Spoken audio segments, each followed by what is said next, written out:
and a cook and a dishwasher that he would return in 1989 as president of the same college. Under his leadership, it became the country's largest, predominantly African-American Bible college. Dr. Chan is a former pastor, college president, chancellor, and now serves as president emeritus of Beulah Heights University. In this season of his life, Dr. Chan does one thing: leadership. His singular vision for his life is to help others succeed. Dr. Chan develops leaders through leadership consultations, leadership resources, books, CDs, DVDs, and leadership speaking. He also is the founder of Dream Releasers Network, a coaching organization, Dream Releasers Publishing. And as the Dream Releaser, he serves pastors, ministers, businessmen, and businesswomen.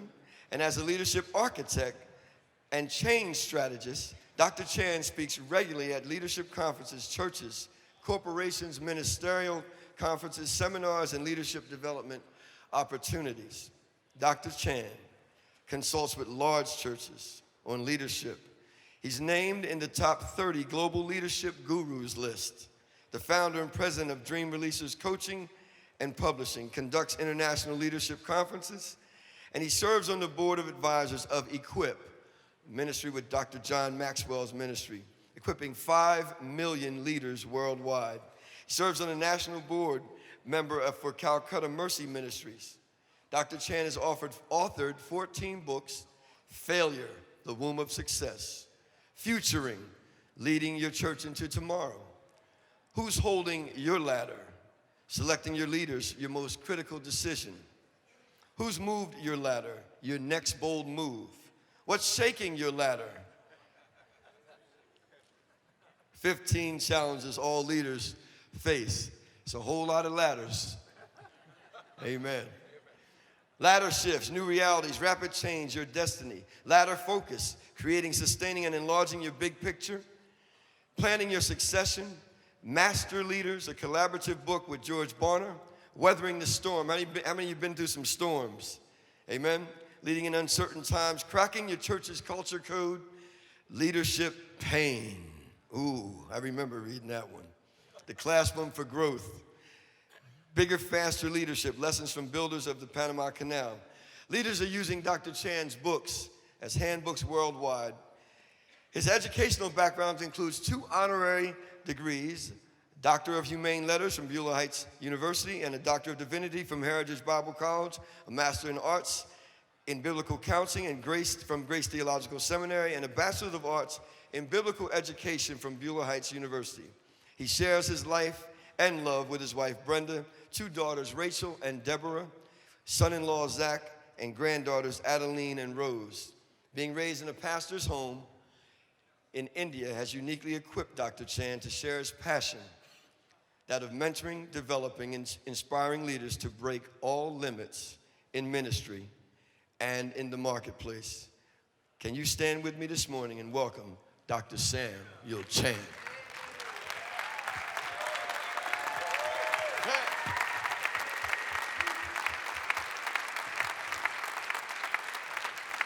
Thank you. Please be seated, please be seated.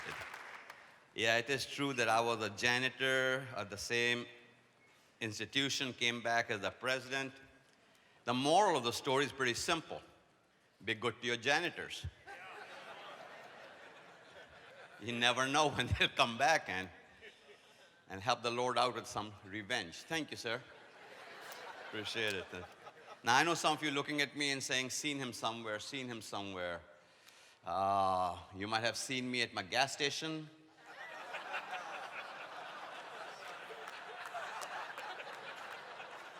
Dunkin' Donuts, Subway. Yeah, I'm the hardest working dude you've seen. So I'm everywhere. I know you say, but he sounds familiar. So let me tell you who I am. When your computer goes down,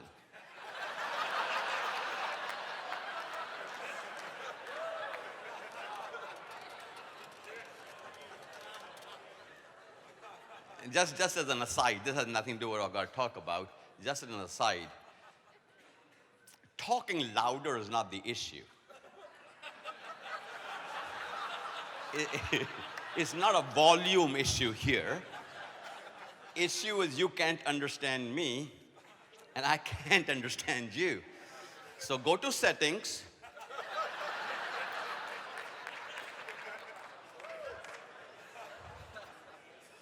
Last night was amazing, was it not? It was just totally incredible. I was sitting there with my friend, Pastor Joe Champion of Austin, Texas, and he leaned over to me. He said to me, "Man, this is so good." And I said to him, "Well, that's a father in the house. Very few houses have fathers in them. And you have a father and a pastor, reverend, doctor, bishop, archbishop, pope, Frank Damasio. And we are blessed to have, can we thank God for Frank?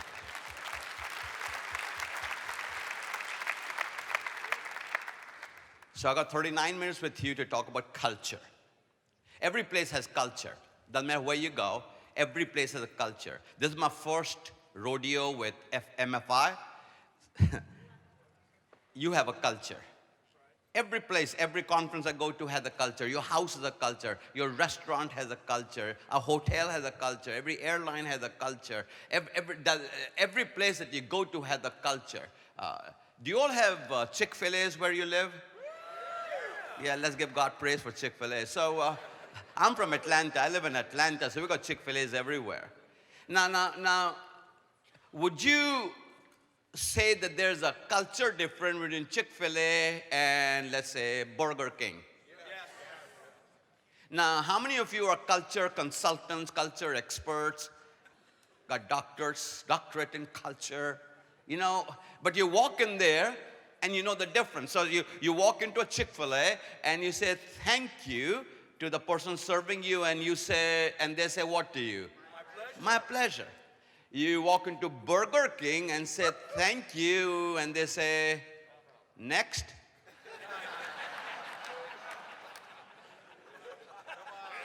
So there's no such thing as a good culture or bad culture. Culture simply is. So I'm a leadership consultant. I travel to different parts of the world. People engage me for all kinds of different reasons. I got some former clients and present clients in this room right now. So they engage me for different things. And when people called me in, I would go in and do the best I could do given the circumstances. However, I would leave from there saying something is missing, something is missing, something is missing. I couldn't put my finger on what that something was till I discovered it was culture. I'm here to say to you that there's nothing stronger in your organization than your culture. Your culture is stronger than your doctrine. Your culture is stronger than your vision. Your culture is stronger than your core values. Your culture is stronger than your mission. Your culture is stronger than all the neat stuff you have on your website. Because culture cannot be written. It can only be felt. You sense culture before you see culture. Give you an example. Okay, look at me. I'll be selling this book to you a little bit later. No surprises. It's like the Titanic, the movie Titanic. No surprises that you know the ship is going down. So there's no suspense here. I will be selling you this book in a little bit.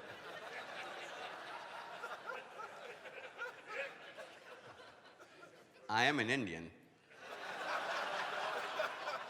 This is what we do. You all don't try it at home. It's not for you amateurs out there.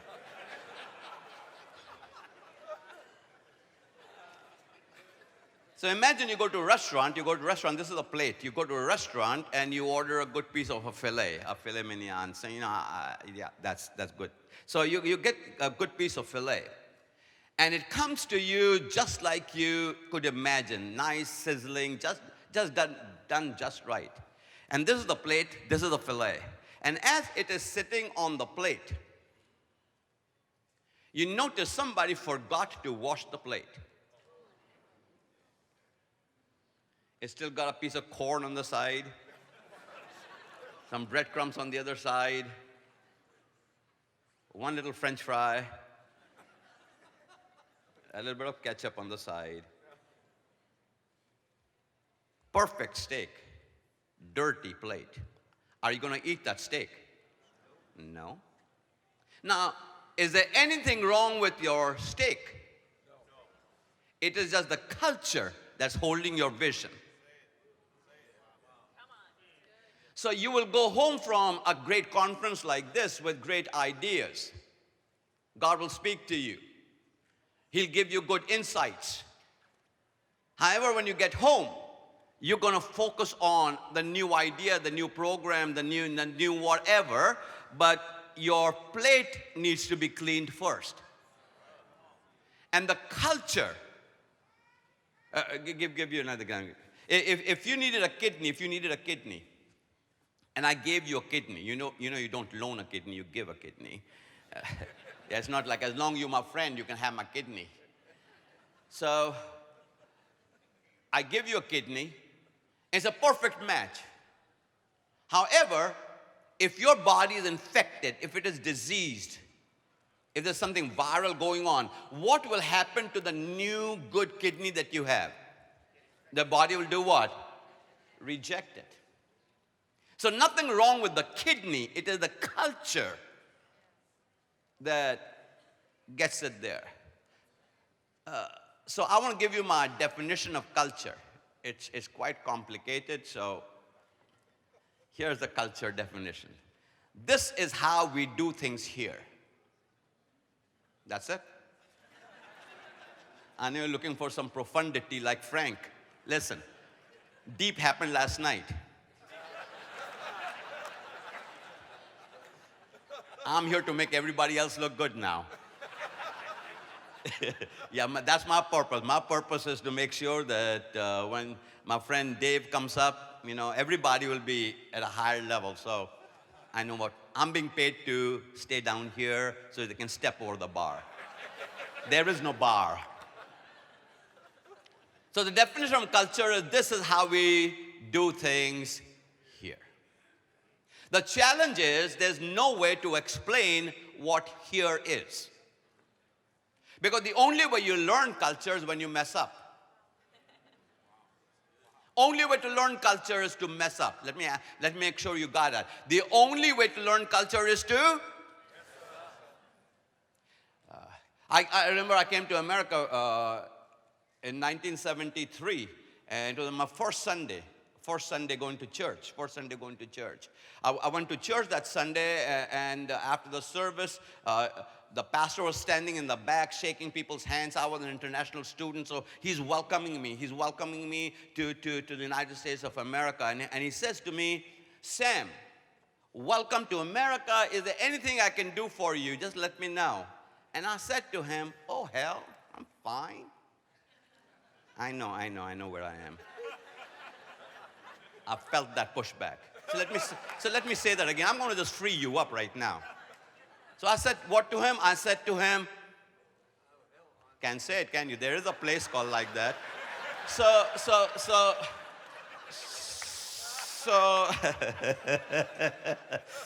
where is Frank when I need him? I bet his leg will get healed as soon as he hears me say all this stuff. So,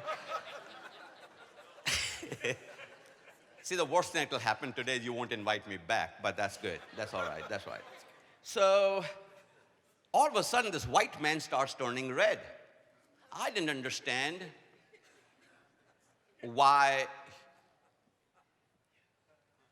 he is responding like that. He was friendly just a minute ago. And then there were other Bible college students behind me pushing me out of the door. They pushed me out. They said to me, "Don't say that here. Don't say that here." I said, "What do you mean, say what here?" They couldn't bring themselves to say the word. Just like you. Nothing has changed between 1973 and now. So I said to them, what? Well, I said, "You don't say hell here." So where I come from in India, my friend Tony, Anthony is here. We grew up together. Where I come from in India, that's not a bad word.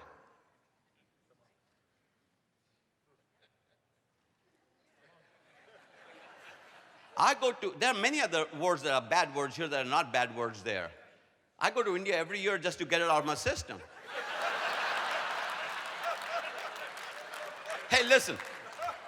If you are hanging around church folk and don't feel like cussing one in a while, something wrong with you.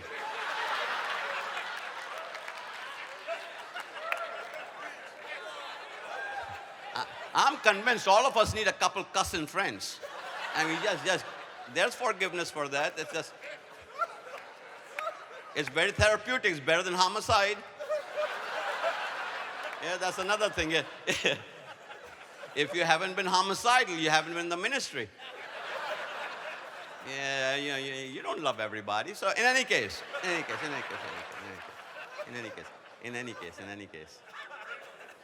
I remember I was speaking in Brazil, and I had this Portuguese interpreter next to me. And I went like this. Of course, you know about it. Easy for you to say. There's an Indian who lives in America in Brazil. So I go like this. And in the United States, it means what? Okay. So my interpreter pulls on my sleeve. I've spoken all over the world. I've never been assaulted like that in the pulpit. And so then later on I went like that, and he pulled on my sleeve again. So after all this was over, I'm in the green room with him. I said, I don't even know you like that. Why are you pulling on my sleeve? He said, don't do this. I said, what do you mean? He said, in Brazil, this means you're doing something pretty nasty with somebody's mama. You never know the culture till you. I'll give you one more example since the bar is so low. There's no bar. So my wife is not here, so I can get away with this story. And Frank is not here, so it's all cool. The Holy Spirit is not here. It's all good. So I'm 20. I leave home to go to America. My first flight. On the long flight, I got constipated. Hey, it's the 9 o'clock session. You got to talk about something. So I couldn't go. In Georgia, where I live, they would say, you are bound up. So there was this guy, his name was Hayward Clark. Hayward Clark was the dean of men at this college, and they sent him to pick me up at the airport. So I landed in Atlanta, and I told you I got constipated, and so I'm waiting for my bags to come around at the airport. My suitcase came by, and I picked up the suitcase, and I felt healing coming.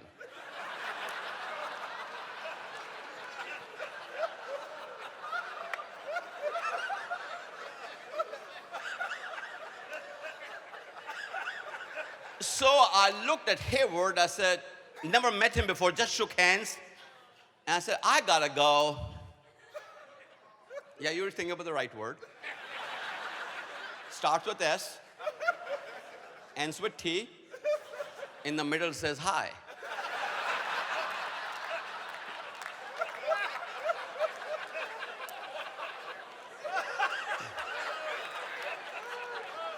There goes MFI. Is there a trap door or something that Frank has a remote control to? So I have an accent right now. I've been in America since 1993, but still have an accent. And in those days, you can understand I had a much thicker accent. So when he looked at me like, what did you just say? Bible college guy, right? And when somebody looks at you like they didn't understand what you said, what do you do? Isn't that the courteous, kind thing to do?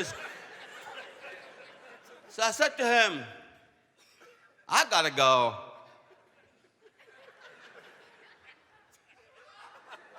Now, where I come from, Mom would say, where you go? And I'd say, I'm gonna go. She said, don't be there all day. I'm going to India next month. I want to say all those words, even if they don't fit in the sentence. Again and again and again and again. It's all good, it's all good, it's all good. So you don't know the culture till you what? Mess up. The challenge is, everybody who comes to your church, two things. They don't know your culture. And guess what they do? I want to ask you a question. How much mess up grace do you have at your church? Because some of your best no leaders come looking like you want them to look like. What is the mess up grace? When somebody messes up, like I just told you 3 of my stories. I can tell you a whole lot more. But you'll kick me out for sure on those ones. The grace that we have to give to people who don't know us. And we have words like, okay, for example, and everyone said, amen. Where did that start? Who started that? Any part of the world you can go to and you can stand up and say, and everyone said, amen. You're walking up the street and say, and everyone said what? Because we have our own language. Give God some praise. It's offering time.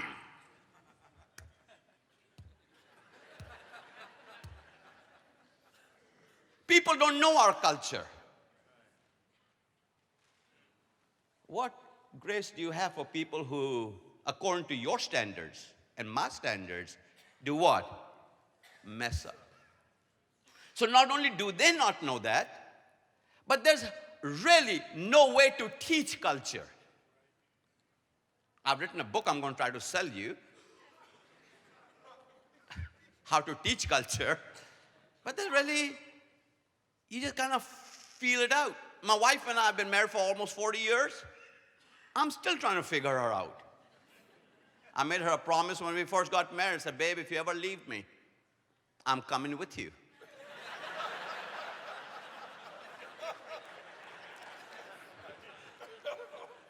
Culture. And then culture is built around what is rewarded and what is punished. What you reward gets repeated. What you punish, theoretically, ought to stop. The challenge with the culture is if you want to shift your culture, it's going to take a minimum of 2 to 3 years. You just need to know that. It's not a quick fix-it thing. Because churches get so accustomed to the way this is how we do things here. Because your challenge as a church,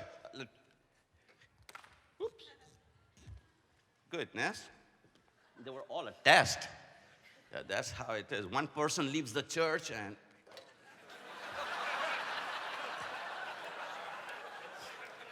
then mama leaves and daddy leaves and son-in-law leaves and yeah. So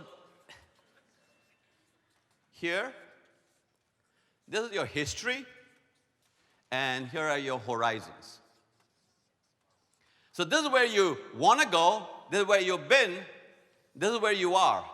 And the tension points, culture tension points are, I'm here, I know I need to go there, but everybody remembers where we used to be. And so you're trying to keep these people happy, to take them along on the trip. And so what you do is you take your future vision, put it in the hands of people who are tied to the past, and God gives you a God-sized idea, but you fix it to fit them. Here, history and horizons. And then churches are full of gangs. Like Blood and Crips, that kind of thing. Oh, yeah. Your greeters are a gang. Your cafe is a gang. Your worship team is a gang. Your pastors are a gang. Your teachers are a gang. I'm going to ask you a question. Don't miss heaven over this question. How many of you can look back and say, yeah, I remember the time I wandered into somebody else's territory? You wandered into their turf. Oh, they'll take you out. They'll take you out. All in Jesus' name. So when we try to understand culture, I'm going to give you a quick way to understand that.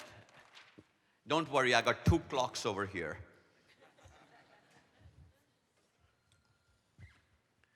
C-U-L-T-U-R-E.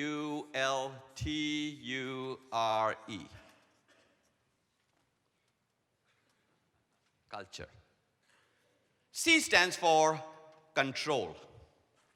C stands for what? Control. The question there is, who is really running the ship? I heard that laughter. You got story behind it. Who is, just because you have the title pastor does not mean you're in charge. Been there, done that. People who are really in charge may not even have a title, a position in your church, but they have influence. And how they wield that influence. Who really is in control of how things happen? You can make this is what I've learned. You can make a decision up here, but the people who really make it happen control everything. So issues of, I'm not talking about being a control freak. I'm just talking about, do you know who really runs the ship? Who really is the person that is making the final decisions? Who is in control? Next one is U. U stands for unafraid. Unafraid. Unafraid. Unafraid. As long as there's a culture of fear, there will be a test, by the way. Yeah. As long as there's a culture of fear, there will not be any innovation, creativity. Everybody is working to keep their jobs. Unafraid. I'm going to go through this because I want to talk to you about another word. I'm going to go through this quickly. L stands for leadership, a culture of leadership. I'm going to give you every leader's job description, 3 words, every leader's job description. Here are the 3 words. Discover, develop, deploy. Discover, develop, deploy. Discover, develop, deploy. Discover, develop, deploy. Everyone together, what? We have a very weak discovery system in our church. Development, maybe a little better. Deployment, everything comes to a standstill. In my app session, which is later on in the afternoon, I think about 2:15 app session that will be in this room, I'm going to talk to you about the 3 things that can revolutionize how leadership is done in your church. It's a new thought that I've been working on, just 2 months old in my head, so I'm just unpacking it as I go along. I don't know what I'm talking about, but I'll make up some good stuff. Discover, develop, deploy. So it doesn't matter who's on your team, they've got to be good at what? Discovery, development, and deployment. T stands for trust. Trust, trust, trust, trust. Let me just draw it over here. There's a book called The Speed of Trust. Speed of Trust. The writer's name is Stephen Covey. Stephen Covey Jr., not the dad, but the. So it's a great book. Let me give you the entire book in a diagram. So this is trust.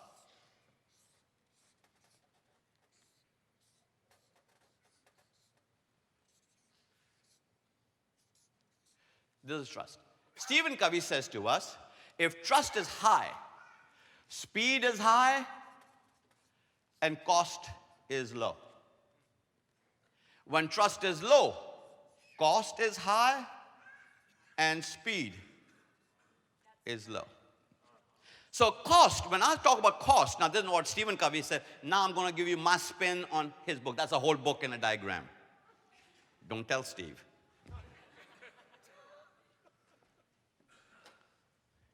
Cost is not dollars. That's the least of your cost. Cost in emotional outlay. Cost in number of meetings. I mean, why do you have to have 3 meetings to approve a paper clip? I'm not making that up. cost of morale, cost of attrition, cost of lack of retention, cost of having to keep people encouraged all the time, cost of just giving people more and more because you got less and less. So when trust is high, things get done faster and cost is low. But when trust is low, everything costs more, everything slows down. T. U stands for understanding, understanding, understanding, understanding. Does everyone understand why you do what you do? Not what you do, not when you do it, not who does it, not where you do it, not how much does it cost. Not understanding this is why, because why power is stronger than what power. Give you an example. You go home, you're driving to your house, and you notice that as you're driving there are police cars and fire engines and smoke coming out, and then you drive around the corner and you realize it's been your house is on fire. And then you realize you had a few $1,000 stashed under the mattress somewhere. And you stand over there and you think about the money, and you stand out there and you think about how you saved for it, but then you see the flames and you say, well, it's gone. Same scenario, you're driving back home, scene 2. You see the police cars, you see the fire engines, you see the house is on fire, and then you hear your baby crying inside the house. What are you going to do now? Same house, same fire, the why changed. We keep giving our people a lot of what. This is what we're going to do. This is how we're going to do it. This is when we're going to do it. We raise money for it. But none of those are motivational. Those are what are called, they're tactical. Very few churches have what are called strategic conversations. They have tactical conversations. Strategic conversations about only 2 words, what and why. Everything else is tactical. Most staff meetings, if I was to come to your church, would be tactical, not strategic. Because you're talking about this is what we're going to do, this is what happened, this is when we're going to, this is who's going to do it, this is how much it's going to cost, it's going to be in that room, this is how we're going to advertise, this is what's going to happen on our website. I mean, you're going to talk about all the tactical things, but those are not strategic things, because the gasoline, the energy does not come from any of those things. Energy comes from knowing the why. And I'm here to tell you, most people who serve you would be hard put to give you a cogent, articulate verbalization of the why. I could stay there. R stands for responsive. How responsive is your staff, volunteer, leaders? Do they get back with people? Do you have a 24 or 48-hour rule? Pastors are notorious about not returning phone calls. Notorious about emails. Now, if they need something, it's like, come on, Jesus, hurry up. I sent you a text 30 seconds ago. But you send them one, it's like, I'm in prayer. Well, stop praying. Read your text message. You do that during church service.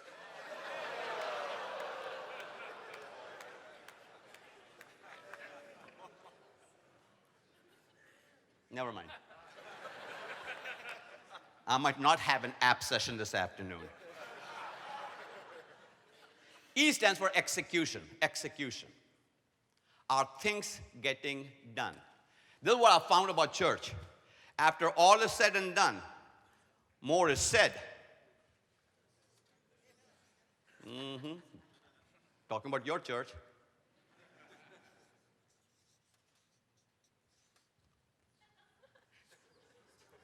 So last night, Frank was giving us all those words from the Bible. I thought I might give you a word too. That is not found in the Bible. There has to be a counterbalance to all of this stuff.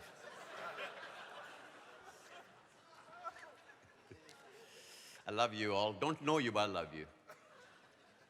I'm going to give you the kind of culture a church needs to have. You ready? I got 10 minutes and 8 points. You ready? Yep. Here we go. S stands for scarcity. How you value scarcity. Scarcity is not from the devil. Scarcity is God's way of doing what he does. How did David show up? Because there was scarcity of courage. How did Moses show up? Because there was scarcity of leadership. If you need a miracle from God, the prerequisite is not faith. The prerequisite is not prayer. The prerequisite is not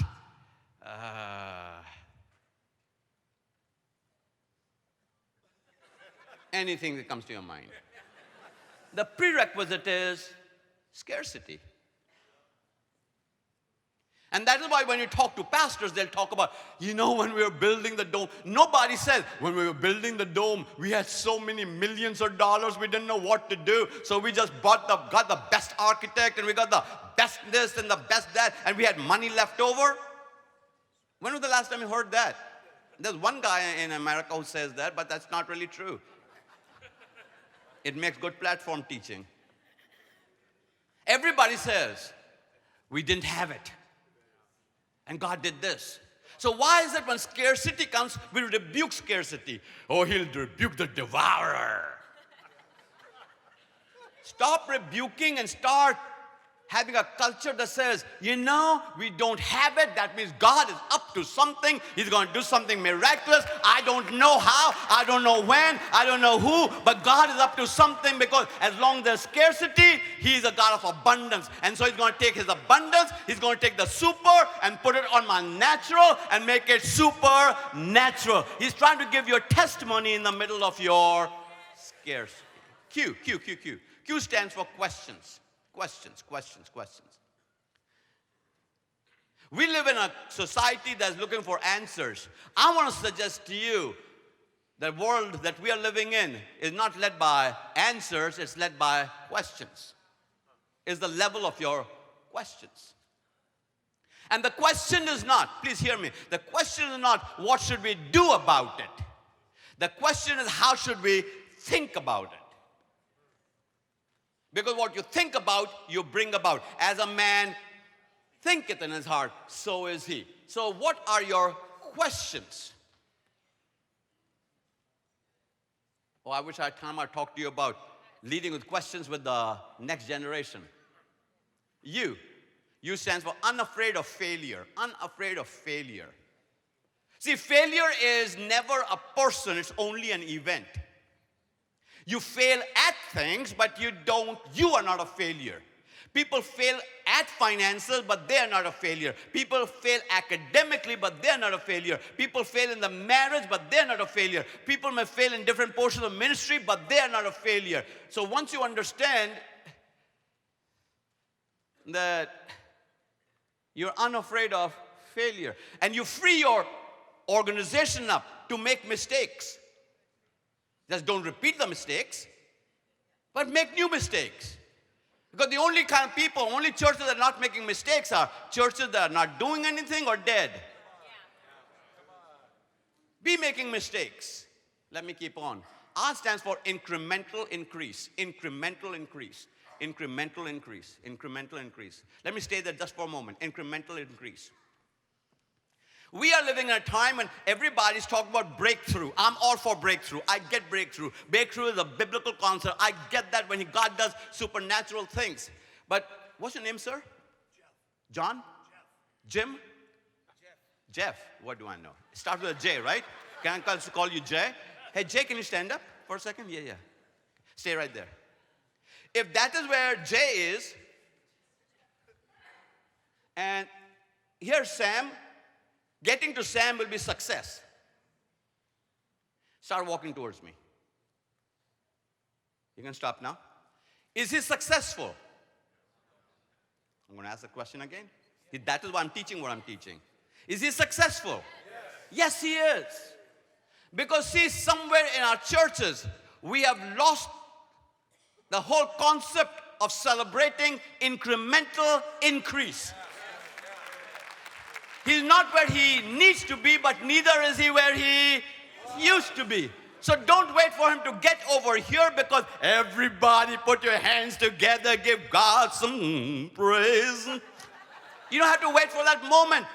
He's moving. Incremental increase, one step at a time. Thank God, thank God, thank God, thank God, thank God. Thank you, Jay. One step at a time. A culture of incremental increase, so you always are celebrating church. R stands for relationships. This is where you build trust. This is where you move things forward. Relationship. When you have relationships, people give you the benefit of the doubt. When you have relationships, people will work with you. When you have relationships, people will cooperate with you. There's something you got to know, that people got to like you to go along with you.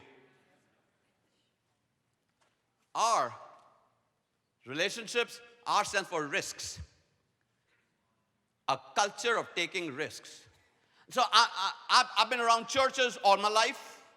Now I get to be around amazing churches all over this planet. And I can tell you, this is what I found. The larger the church gets, the lower its appetite for.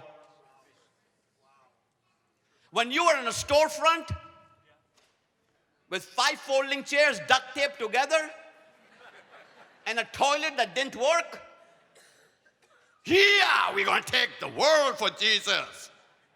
Now that you got a building and an address and a website, see, when you're 100% sure, you're too late. A culture of risk. E stands for eruptions. Eruptions are when people, I used to be a youth pastor in Gresham, Oregon, about 20 minutes from here. I went there yesterday. I used to be a youth pastor there in 1979 to 1980. Not too far. I went there yesterday in front of the same church. It's sold to somebody else. It's got a different name. And I made a little video in front of it. Yeah, can you imagine? Here I am. I remember the first time I met Pastor Dick Iverson. I was 26. They had just moved into the other building in Gleason. All I remember, everything was purple. That's all I remember. Eruption is when people leave your church. So I was here when Mount St. Helens blew up. That's where I was going with this. Eruption took place. Anybody know what I'm talking about? So when people, when I was pastoring a church, I destroyed the church of Jesus Christ all by myself. I was so good, the devil took notes on me. He got all of the demons together. See how Sam destroying the church? Do that. So I made so many mistakes. I'm going to use you again, Jay, in a minute. So and-so, put your stuff down, so be ready. Yeah, I don't have time, so I got to move frick. The worst mistake I ever made was talking somebody into staying when they're planning on leaving.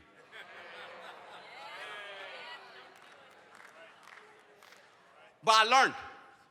So Jay comes to me, and he says, God is leading me. My season is over. It's been good. It's been good, da-da-da-da-da. But I learned. When Jay would walk up to me, I'd say to him, let's pray right now. He said, can we sit down and talk? No need in sitting down. We can talk right now. Let me pray. Lord, you brought Jay in. You're taking him out. I have no opinion on what God told him. God told you. What are you talking to me about? Yeah. So Lord, he's got a blessing. As he leaves, he's going to be a blessing somewhere else. Go be in peace.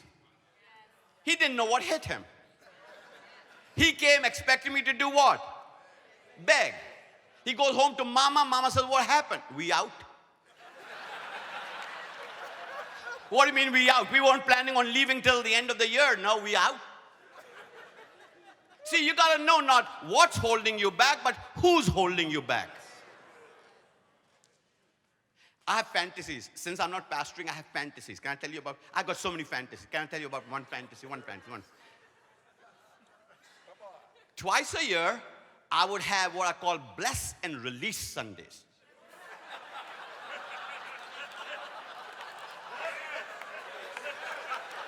And I love you all. And the altar call would go something like this. All of you want to leave the church, come on down.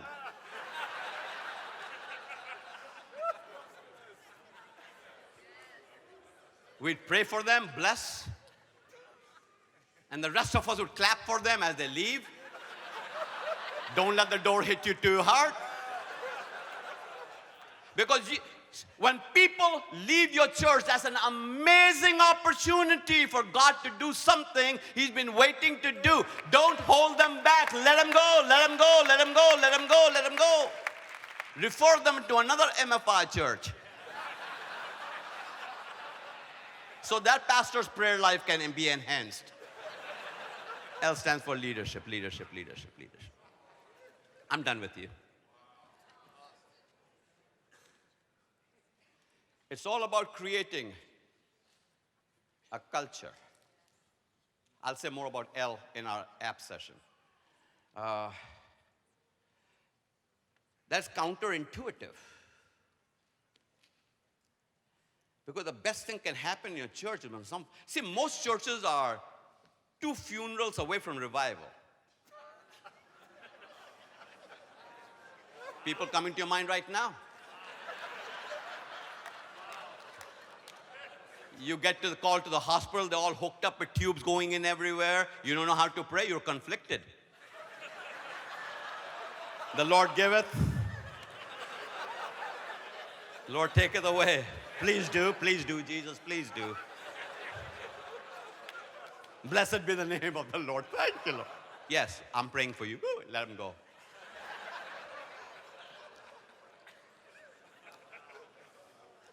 So, that's all I got to say today. But so, say this what I want to tell you. There's no way for me to land this, right? So, if you're looking for me to pray with you and stuff like that, the next speaker might do that. I'm barely saved, so. I got saved when I was 7. I've been saved off and on. Some of you are off right now, I can tell. You're having an off day. That's all right, that's all right. So I've given you the introduction to this book called Culture Catalyst. This is available at the bookstore. There's another session after that, this right now, and then there's a break after that. And then I'll meet you out there, be happy to sign your books for you. If the media team can put that slide up there that I've given to you, there you go. I'll come back to that. That's free. So I won't talk about that last. So I'll be happy to sign your books for you. You don't want to sign your books, sign them yourself. Who'll know the difference? So, yeah, that's sloppy, sideways. So my name is Sam Chan, so let's do that. But this book has done extremely well. It's simply called Culture Catalyst. This is how this book rolls. Pastors read it, and then they say, hey, you know what I need to do? I need to have my leaders read this too. Because this book will say stuff you've been wanting to say, just can't say them. For all kinds of different reasons. I tee up the ball for you. All you got to do is come up to it and take a swing. So buy it for yourself, buy it for your leaders. They take credit cards back there. And yeah, try and tell everybody how you can cash, checks, credit cards. But don't just eat for yourself and hope your children will live. But pastors need to buy this for yourself and for your leaders. Now, I know people get up here and say, if you buy my books, it'll be a real blessing to you. I don't know about all that. I do know this. If you buy my books, it'll be a real blessing to me.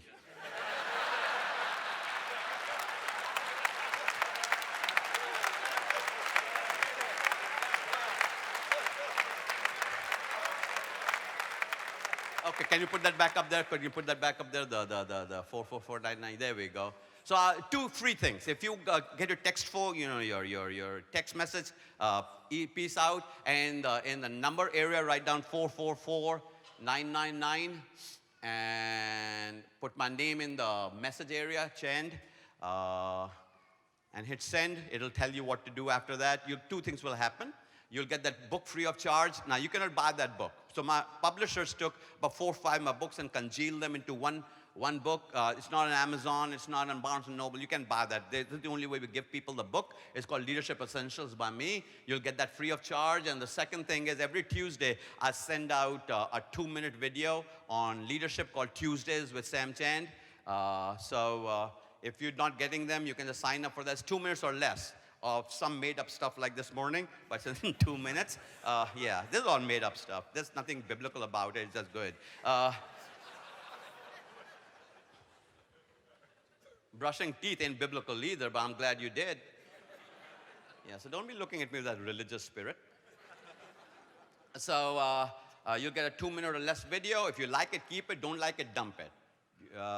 This morning's video simply says diffusing internal conflict as to how leaders let little passive-aggressive behaviors go on their staff unchecked.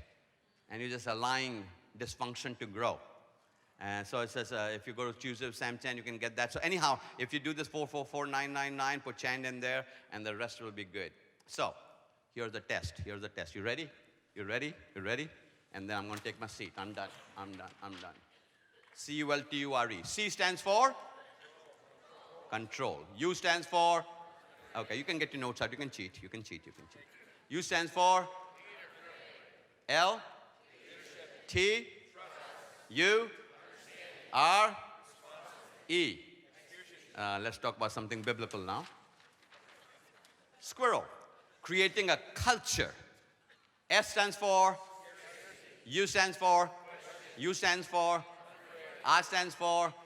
R stands for? R stands for? E stands for? L stands for? Give yourselves a hand. God bless you. Thank you.